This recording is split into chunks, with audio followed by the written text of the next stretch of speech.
Ladies and gentlemen, welcome to another episode of the Sens Nation podcast. It is Steve Warren along with the coach, Gregg Kennedy. We appreciate you being here today. Over my shoulder here right now, Gregg, is what I like to call the Sens fan.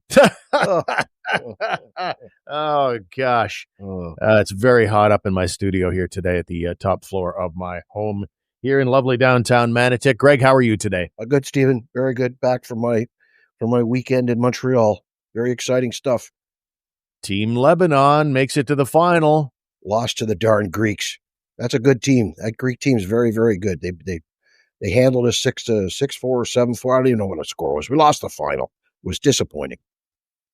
Now, I want to talk about that one player. We hadn't planned to talk about this, but that one player we were texting about that was ranked very highly, like in the top 100 in the NHL draft, but he's very small. But as a 17-year-old kid, he had a 40-goal season in the Q this year. Yes. And he's playing for you on Team Lebanon. Like, you just sort of sit there watching him, scratching your head, like, how does this guy not get drafted? Like, somebody in the 7th round maybe grab him or something? His name is Philippe Veilleux. He's 5'9". As a 17-year-old last season in the Q, he scored 40 goals. Wow. And was ranked 93rd for the NHL draft, and nobody took him. The main knocks against him, he's 5'9". The second big knock against him is he's not so strong defensively, Steve, and he's not exactly a physical guy either. Well, I'd like to think that the things that he does do, he can score goals, man, he can shoot the puck and dangle, and he's a pleasure to watch. Even at 17, playing against men this past weekend, he was something to see. I'd like to think, though, that you could teach that guy how to play defense. Like, let's take a run at this guy and take him in the 5th round or the 6th round or somewhere, and at least you've got him in your system and work with him and work on his defensive side. I was kind of surprised he wasn't drafted. Yeah, it's funny how that goes. Some guys just fall through the cracks, and we'll see how that goes. And keep an eye on him, one of your players with Team Lebanon, the silver medalist. Did you get medals? There were no medals. No medals. Oh, shoot. And they did they gave out the trophy before we shook hands. So, like, the Greeks are all down their end, you hooting and hollering. They got the trophy. They're starting to take their turn skating around the ice with it. We're still just standing there on the blue line waiting to shake hands. So a little bit of a glitch there in the organization. But a good tournament all around. Jamaica was there. They're a pretty good team. And Puerto Rico, they're a good club too. So the four of us wrapped up this little 2-weekend tournament, and the Greeks beat us in the final. Good time had by all, and a good exposure. There was 400 or 500 fans in the building for each game, and up there they're more like soccer fans. They're singing and they're waving the flags, and it was interesting to see how Lebanese people and how Jamaican people view a hockey game. I wish we had more of that singing and chanting in NHL hockey. I was watching Liverpool singing their team anthem, "You Never Walk Alone." It's just, I don't know, it's just a different experience, and that's just the European influence. They do it a lot over there at sporting events. But let's move into things. Thank you for our Team Lebanon update. Should get a sponsor for that. Start this. We'll start this at summertime, as you can see from the Sens fan in the background. And when summer rolls around, speculation begins. The free agent season has come to a close for the most part. There'll be a few things trickling in here and there, but fans get to talking. The media gets to speculating. One of the names that popped up about a week ago, I don't know who put it out there. Was it maybe Erik Karlsson? The Sens should take another run at him. I've already spent too much time talking about that, but another name that might be out there, another local tie as well, Carp's Mason McTavish. He was mentioned by Jeff Merrick, I think in the terms of maybe an offer sheet scenario because he is an RFA, but it's led to kind of dialogue out there that maybe the Ducks would be willing to part with this kid. What do you think about that notion that McTavish could be out there and whether the Sens would or should have an interest in him? Well, the rumblings I heard at first were that he may be unhappy.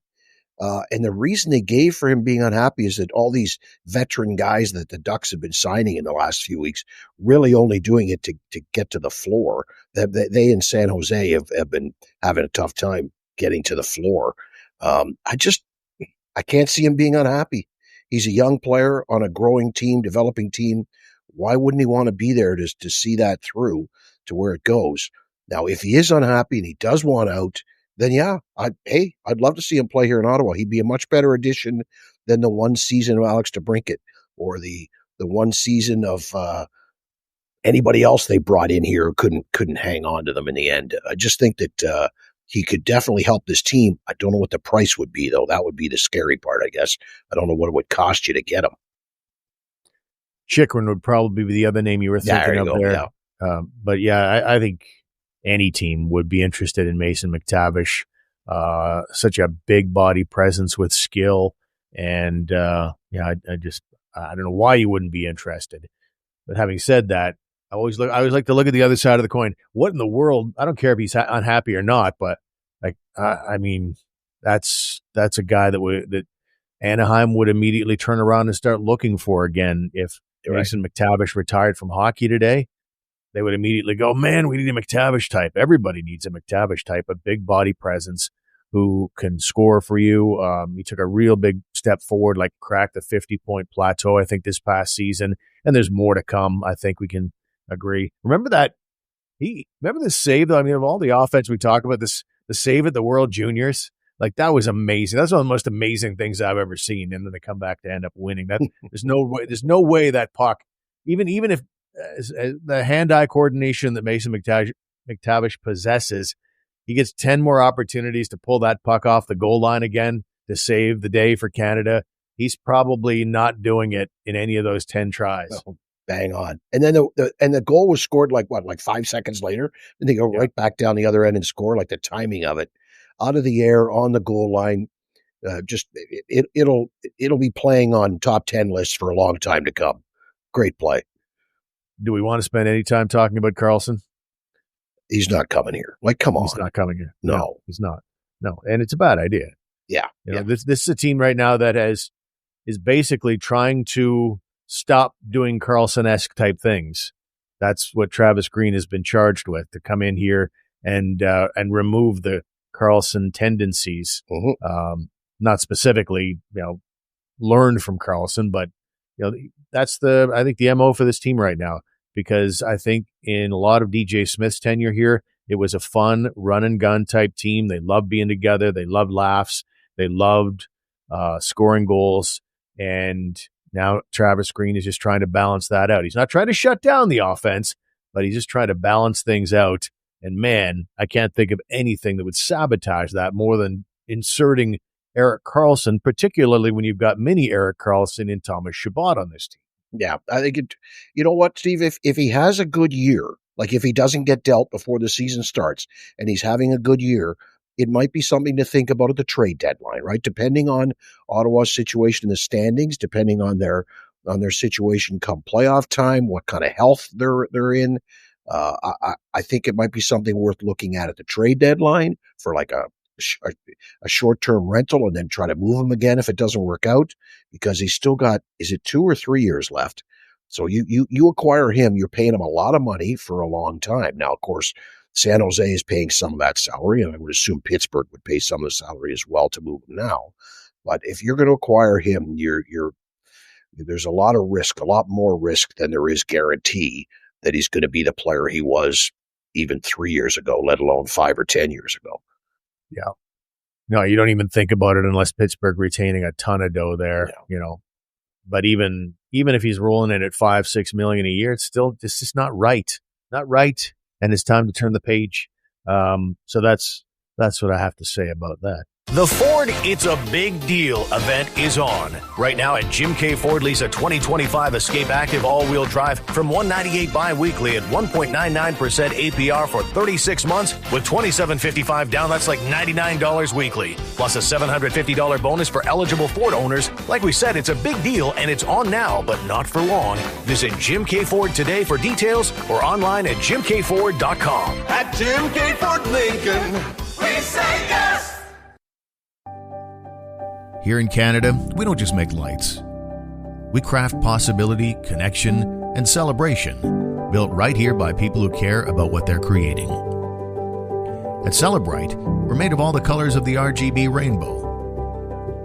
each person bringing their own brilliance. Because when we come together, we make something brighter. Celebrate.ca, proudly made in Canada. Dylan Cozens in the news. Not really in the news. You put him in the news. I put him in the news, yeah. A little speculation piece in the hockey news, thn.com/Ottawa, and I wondered about Dylan Cozens and whether or not the Senators will be able to count on him over an 82-game grind. There's one thing to come in here for 20 games. He had 16 points in 21 games, something like that at the end of the regular season. I think he had 2 points, big goal, mind you, 2 points in 6 games in the playoffs. But over a long 82-game haul, and this is something I often do, anytime a team is willing to get rid of a player, 24 years old, like 210 pounds, big body, skill, a team like the Buffalo Sabres that hasn't been to the playoffs in 13 years, they decide to trade him to Ottawa, which is, I think, a sensible deal for the Sens. It really is. But this isn't about him outperforming Josh Norris. It's, can he be your second-line center on a true Stanley Cup contender and put the points up required? That's more the question mark for me, and I'm not sure I know the answer. Do you? No, we don't know, right? Because you've seen both sides of Dylan Cozens. You saw him have the 30-goal season in Buffalo, but then you also saw him playing on the fourth line. Like, right. This is a guy who the main knocks against him in Buffalo were mainly to do with intangibles like drive and desire and emotion and intensity, and defensive awareness was part of it. So I don't know that he's a guy, if he's going to be that, if we're going to get the Buffalo Sabre version of him, then he's not going to be your second line center, because he's not going to earn those minutes based on his lack of a 200-foot game, playing at both ends of the ice. But if you're going to get the guy that came here and played his first couple of weeks here in Ottawa, then that guy for sure could be your second line center and have no problem. It's a real nice situation though when you've got Shane Pinto sitting there. Hey, we got any issues? Boom, Pinch, your second line guy tonight, and drop Cozens down. Like, at least they have that to fall back on, which is a nice little benefit to the Senators as far as their depth goes, that they've got Pinto who can move up the lineup. Yeah, for sure. And I wonder what Pinto's headspace is, right? He didn't get any power play time at all. Like, not first, not second unit, no power play time. And they relied on him to be a true third line center, penalty killing, playing good two-way play, but no power play time. And he must be going, I wonder what's up. Dylan Cozens, on the other hand, who's, when he arrived in Ottawa, I think he was scoring at a better pace of 1 point for every 2 games. So somewhere around a 40-point pace in Buffalo. And that's not really excelling past where Pinto was. And Cozens gets here, and he's immediately anointed on the second line center, and then he gets power play time. And so his point total is 16 points in 21 games. Pretty decent. But if I'm Pinto, I'm kind of going, well, I'm kind of a homegrown guy here. I wonder, you decided to move on from Josh Norris, and you're not giving me a shot exactly. So I think you'll probably hear, and Pinto talked about this right after the season, that, yeah, like any scorer, he'd love to get some power play time here.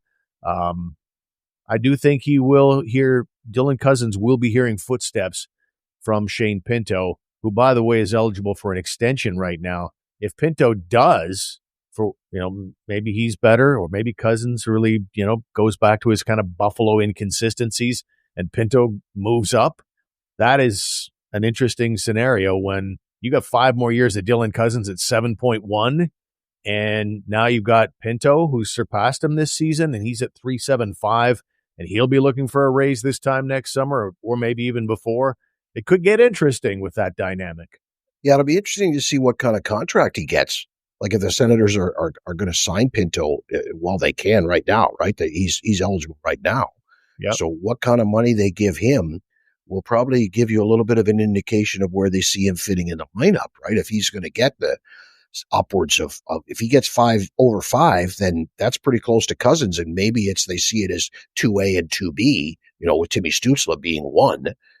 That's a nice problem to have, but I don't know that you want to have it if it's Cozens who gets dropped. Like, which one would be the worst problem? Which one could be the worst problem child if he's unhappy? I don't think it's Pinto. He doesn't see, from what I've seen with him, he has too much character. There's too much of a maturity to his game and to his personality that I can't see him being the type that's going to pout. He's just going to play hard every night. I don't know. I can't say that about Cozens. I don't know him well enough, or have seen him enough, or read or talked or whatever enough to have any kind of an opinion on how he would react if he gets shuffled down the lineup. Interesting. I mean, I agree with you. I think Pinto would, be the good soldier as he always is. Great in the locker room, just a real quality character in there. But I got to think that if Cozens maintains that role of second line center, I think Pinto's out of here first chance he gets as a UFA. Wouldn't you think? Probably. Yeah. I would agree with you on that one too. I mean, he did have second power play time, right? Like he was a bumper guy. Think how many times he scored or had good chances with that one tee as the bumper, getting passes from Giroux off the right wall. So he did have second power play time prior to Cozens arriving, and especially the year before, like not this past season, but especially the year before. So if he gets a little bit of a sniff of second power play unit, he's going to kill penalties. He's reliable on faceoffs. We saw in the playoffs that he's probably capable of playing up the lineup against better opposition, better lines. So I can see him, kind of expecting more or wanting more or demanding more when the time comes for contract. Here are his power play minutes over the last 3 seasons. So in 2022-23, he had 168 minutes on the power play. It was cut to 98 minutes a couple of seasons ago, and this past season down to 78 minutes. So, not non-existent, but not nearly where Shane Pinto probably expected he would be at this stage in his career as an Ottawa Senator. So it's something to keep an eye on and an interesting storyline. And I think that I remain optimistic about Cozens, because it's a good trade. I prefer him over Josh Norris. Whether he elevates to the stats he needs to on a team that fancies itself as a cup contender as their second line center, that remains to be seen. But I do think he'll be better in Ottawa than he was in Buffalo, just because I'm sure that in Buffalo, everybody, has got to be filled with this sense of dread with the losing one year after another and not making the playoffs. They're in the midst of an NHL record, not active, all time for missing the playoffs. I think it's 13 consecutive seasons, maybe 14. I'm not sure, but one of those two, and that's not a fun place to be. So maybe the change of address and a return to a team that has a chance to contend will make all the difference for Dylan Cozens. But moving on, a couple other things. The old guys. As far as podcasters, certainly Sens podcasters go, we're old guys. And we're going to talk in praise of the old guys. This week I put together the Mount Rushmore of old guys for the Ottawa Senators and what we expect from them. They do have some old guys here now. Claude Giroux, 37 years of age. David Perron, 37 years of age. Newcomer Lars Eller, 36, and Nick Jensen, 35. When you look at that quartet of old guys, Gregg, what level of impact do you believe they'll have for the coming season? Well, I think each has a different level of impact. I think Giroux, depending on where he plays in the lineup, definitely has an impact on the offensive production of this team. I think Jensen definitely has an impact on the defensive play of this team. Like Jensen probably has the biggest impact as far as playing with Thomas Chabot and being the insulation for Thomas Chabot. David Perron at his age, his pace. But the other thing is that Perron's got a bounce back in him, right? Like he didn't get to play as many games as he wanted to last year with the injury and with the personal problems. Maybe a full season of David Perron is going to be okay. Lars Eller is going to be just fine. Perfect fourth line center, real easy role. And I think having an experienced older guy there really helps that unit too, because he'll understand what he's asked to do, and he'll be able to help others around him in that fourth line role. So I think all four of them will be key contributors, but in different ways. And obviously, all four of them will be key contributors in leadership without a question. But I think all four of them are going to contribute on the ice as well as this year goes on. Yeah, I think so. And I think that we can expect maybe more than we've seen. Like anytime a guy's in a contract year, these guys are all under, short-term contract situations. If they want to play, I mean, they're at the age now where they could drop out at any second just because they're ready to do that. But if they want to continue playing, this is a contract year, and so you're playing for your next contract. So they'll want to have a great season. And I do think that they all have their own motivations beyond that. In the case of Giroux, he kind of got lowballed a little bit. I know he offered the hometown discount, and he's happy to stay at home. But at the same time, I'm sure he would have appreciated maybe more than $2 million plus performance bonuses. I don't know that I haven't talked to him, but I don't know that I would be, if I'm to put myself in his shoes, the happiest guy in the world. It just, the Sens had all the cards, and they have a salary cap to adhere to. But we all know that Giroux, I think I heard Darren Dreger saying that he had talked to some people that said $5-6 million a season would have been available to him on the open market. So I think bottom line, though, I think he's playing for another contract. He wants to win a Stanley Cup. He's never done that.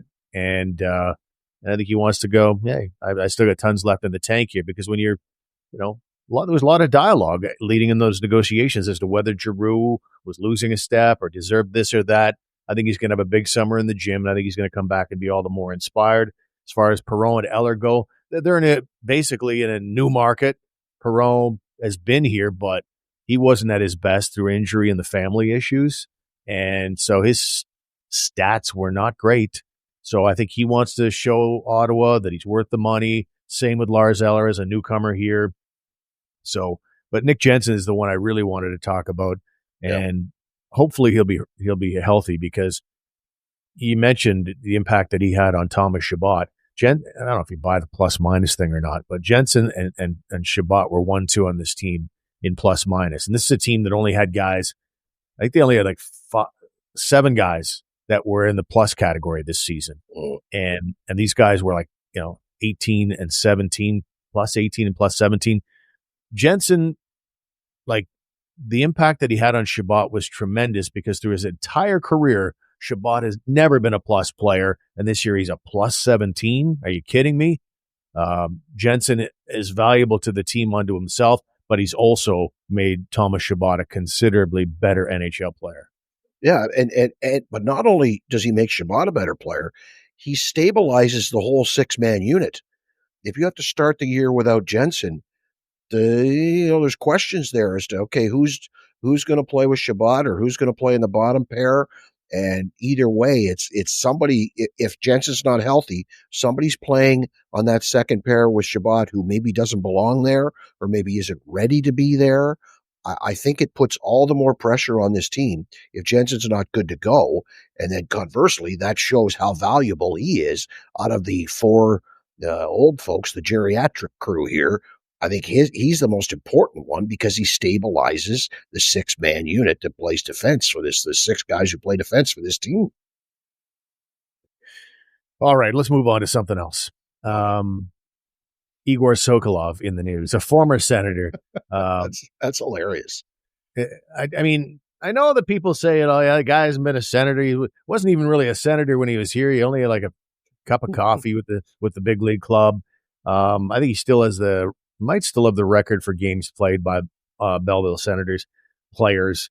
But he got traded for Jan Yannick last summer, and he finally ends up in the KHL, goes back home to play in Russia, and signs on with CKSA, I believe it is. Yes.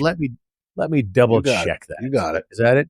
Okay, don't even ask me on the team that he got dealt to. But he signs with them, and then all of a sudden, 2 days later, he gets traded right away. Like, have you ever seen that before at the NHL level anyway? That's a different kind of sign and trade, right? Yeah, never saw that before. That's very strange. You always see these teams where they sign a free agent, they give a guy like a 5-year contract, and then he doesn't even last the season and gets traded away. It makes you think back to everything the guy says in the summer when he signs.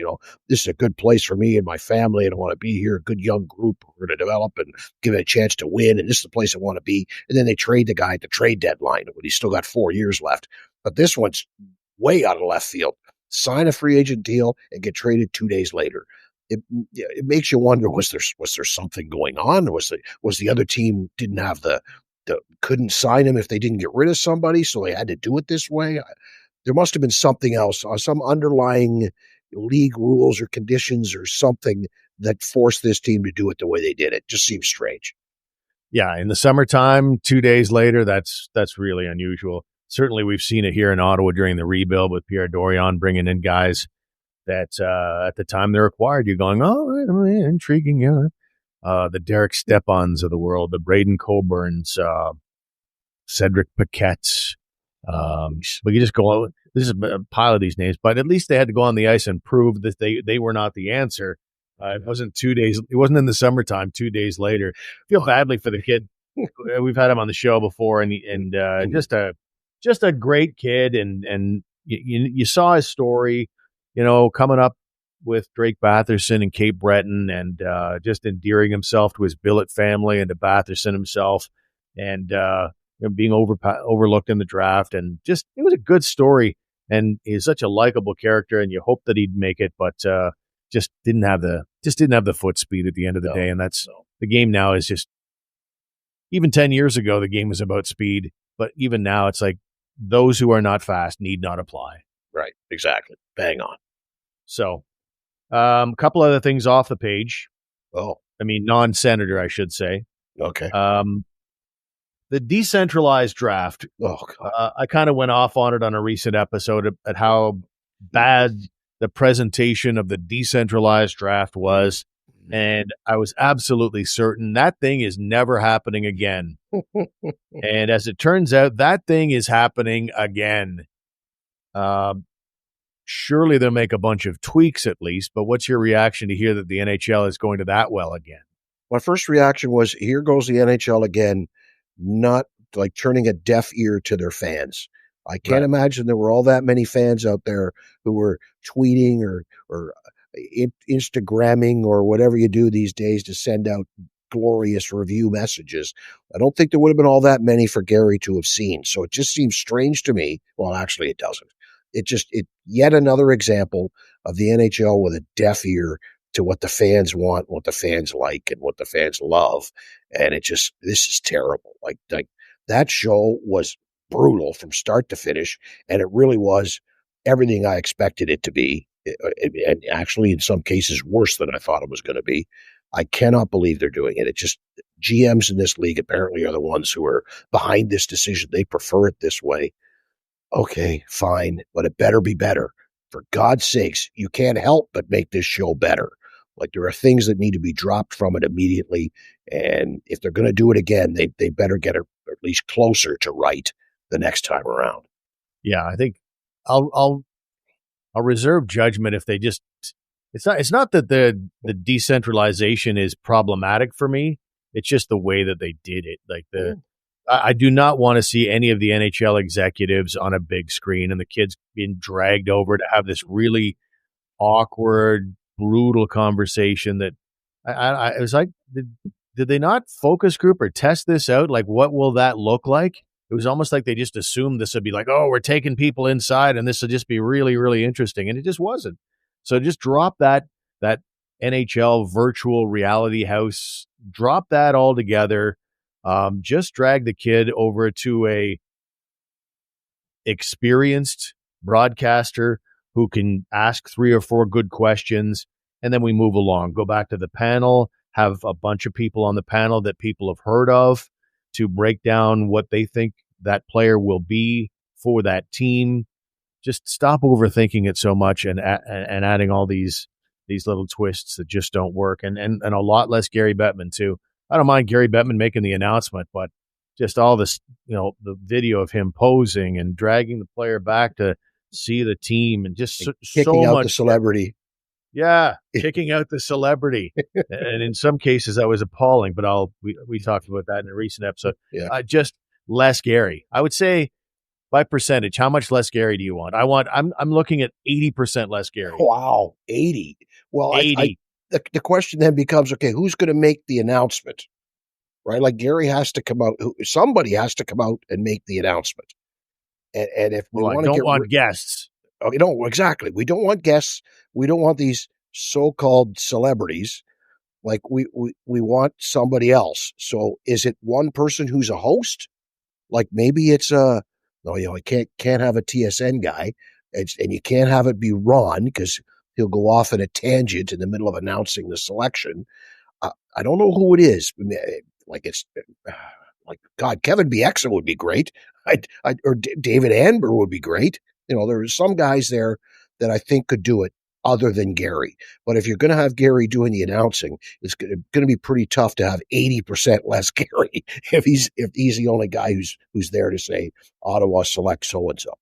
The Ford It's a Big Deal event is on. Right now at Jim K. Ford, lease a 2025 Escape Active all-wheel drive from $198 bi-weekly at 1.99% APR for 36 months with $2,755 down. That's like $99 weekly. Plus a $750 bonus for eligible Ford owners. Like we said, it's a big deal and it's on now, but not for long. Visit Jim K. Ford today for details or online at jimkford.com. At Jim K. Ford Lincoln, we say yes! Here in Canada, we don't just make lights. We craft possibility, connection, and celebration, built right here by people who care about what they're creating. At Celebrite, we're made of all the colors of the RGB rainbow, each person bringing their own brilliance. Because when we come together, we make something brighter. Celebrite.ca, proudly made in Canada. Two more things. The Ottawa Charge in the news. The ladies team, the PWHL finalists this year, which unfortunately took their team, and I don't know if I've ever seen a pro hockey team at any level disassemble their finalist team the way the Ottawa Charge did. It had the same kind of vibe, though this is executives, like of the way the Sens handled making their only Stanley Cup final. They fired John Muckler after making the only Stanley Cup final in their history. In this case, a lot of players, because of the expansion draft, were out, but a lot of them signed elsewhere, and so it's a big old changed team. And they're also in the news, though, for another reason, in that OSEG and the city of Ottawa have made some pretty dramatic changes to their plans for the arena that is to be built at the redesign at Lansdowne. And that you've got, I don't know if you got the numbers in front of you, but that could make a real big difference to the bottom line for the Ottawa Charge if this arena change goes through, Greg. Yeah, they're talking about a capacity of 5,500. The Charge drew less than 5,500 only 9 times in however many home games they played. Like it's scary to think how much money that team will lose if they can only fit 5,000 fans in at a game. And what happens when you're losing money at the gate? Well, you start charging more. Tickets cost more. Concessions cost more. Like everything goes up, as well as salaries are probably going up in this league too. So it's going to end up costing the ticket payer, the ticket purchaser is going to start paying for OSEG in the city of Ottawa deciding that we don't need that many seats in this building. That's the bottom line, right? The bottom line is going to be cash. We were talking about an article on the Hockey News where he was talking, Ian Kennedy, talking about $2.3 million in lost revenue just based on averages, based on their average attendance so far, and $50 average person going to spend for a ticket and a meal and everything else there, treats and concessions and souvenirs, whatever that person's going to buy. It's about $50. You take away that many people, it's $2.3 million lost revenue because of a smaller capacity. Yeah.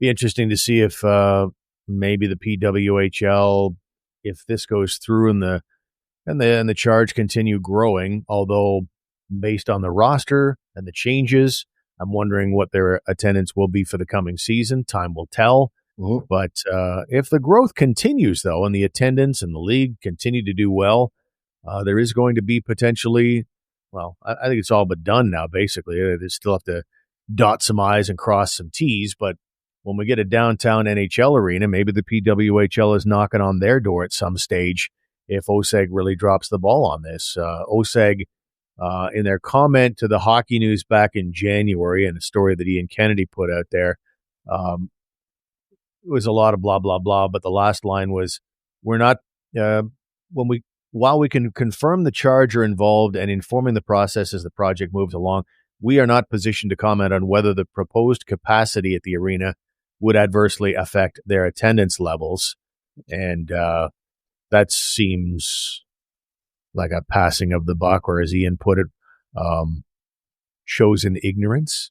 But yeah, that's not good for business. This just in. The 67s, it's not really an issue for junior hockey because they're averaging 3,800, but sometimes when the 67s get good, they'll want to be well above that as well. So that could shoot themselves in the foot because this just in, Oseg owns the 67s. Yeah, it seems strange that that was one of the other things I thought of too, Steve, was when the 67s are good, they can easily put 5,000 people in that rink too. So it just seems to me that it's short-sighted on everyone's part. It's short-sighted to think that the OSEG says that they're not in a position to comment on lost revenue from attendance. Well, what do you mean? You run sports franchises. You should understand exactly what it means. And then I just think it's short-sighted for the 67s. Any growth there, whether the better the team, the more attendance they will have, and capping it at 5,500 is too low, and it's going to affect the team that's already drawing more than that. So it's crazy, and I don't know what the solution is. Nobody seems to be listening to the charge. Maybe they need the league to get behind it. Maybe the PWHL as a league needs to step up and have a chat with OSEG and the city of Ottawa and say, come on, boys, this is unacceptable. Interesting story to keep an eye on. And lastly, I want to talk about former NHL enforcer Nick Tarnasky. Since we last got together, a video on social media went out there of Nick Tarnasky, the former NHL enforcer, out for a day of golf behind what appeared to be, based on the video, a couple of guys who'd been into the cups pretty good, to the point where they were swaggering when they walked, and not in a confident way. And one of the gentlemen in the group, as Tarnasky and his foursome started giving them heck for being super slow and super drunk, one of the guys in the foursome ahead of them, the slow one, decided he would challenge Tarnasky, started looking very much like a pro wrestler and screaming and saying, let's go. And nobody took it seriously. But Tarnasky is such a big guy, and he was warning him, you're not scaring anybody. Don't try anything. And this drunk guy, takes a run at Tarnasky, and it resulted in some of the most amusing video that I've seen in some time. Some people were offended by it because it was quite violent. Some were violent, but saying it's violent. But Tarnasky putting this guy in his place with bang, bang, bang was pretty classic, I think. And then the toss was pretty. The toss, which people have somebody turned it into a painting, which was really cool. He tosses the guy did the guy actually end up in the water or just darn close to it? Oh, he was in, yeah. Yeah, just like absolute stupidity. You want to see a stupid drunk? There's the definition of a stupid drunk. Now, he probably didn't know who he was dealing with, but just the sheer size of the man tells you that maybe you should just shut up, right? Shut up, let them play through, and everybody has a good time. But no, he kept pushing it, and credit to Tarnasky, who was like, okay, settle down, and then he had enough. The guy touched him, and that was enough, and it was just pop. And the bang, right? He did the play-by-play of his own punching. It was classic. Yeah, absolutely. And there's been all kinds of cool, funny social media out there. Yeah. People playing back Tarnasky's old NHL fights, but, syncing in the audio of him yelling bang, bang, bang. So good. You mentioned the pond thing. He did get thrown in the pond right out of the gate before the punches started. But the throw that you're alluding to, kind of this judo throw, he got such tremendous distance on it. And I was very entertained by it. And I would respectfully like to submit that as a potential Olympic sport, at least a demonstration sport. The drunk guy throw. He got tremendous distance on that guy, and Tarnasky might be our first Olympian in that area. I mean, let's be honest, there's some really, really dumb Olympic sports. Don't have to mention any of them. We know what they are. Yeah. So why not just throw in the drunk guy throw at the next games? Yeah, the drunk toss. The drunk toss. Perfect. I am a visionary. This is a Sens fan, and we're wrapping it up, ladies and gentlemen. Don't forget that our website is, as always, sensnationhockey.com, and check that out. And also check out the Hockey News Ottawa, thn.com/Ottawa. Lots of articles up there, even though we're in the heat of summer. We'll take our leave. Gregg, enjoy the next few days, and we'll talk to you later in the week. Good evening, sir.